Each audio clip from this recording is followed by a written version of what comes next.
Arif qardaş sual verən soruşur ki, Quran-ı Kərimi xət edib ölmüş valideynə savabını hədiyyə etmək olarmı? Quran-ı Kərimi övlad oxuyan zaman, Ümumiyyətlə, onu olarmı? xətm edən zaman şək yoxdur ki, etdiyi salih əmələ görə valideyninə savab çatır. Valideyn onu salih əməl üzrə yetişdirdiyinə görə, ona tərbiyə, ədəb, əxlaq verdiyinə görə əlbəttə ki, o valideynə savab çatır.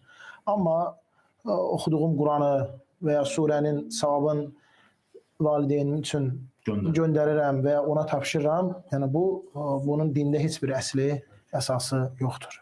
Övladın etdiyi bütün salih işlərə görə valideyn savab qazanır. Hətta hədislərdə gəlib ki, səhv etməmsə, o Quran-ı Kərimdə nə qədər çox surə bilirsənsə əzbər, qiyamət günü valideynlər bu qədər də dərəcələri cənnətdə yüksələ biləcək.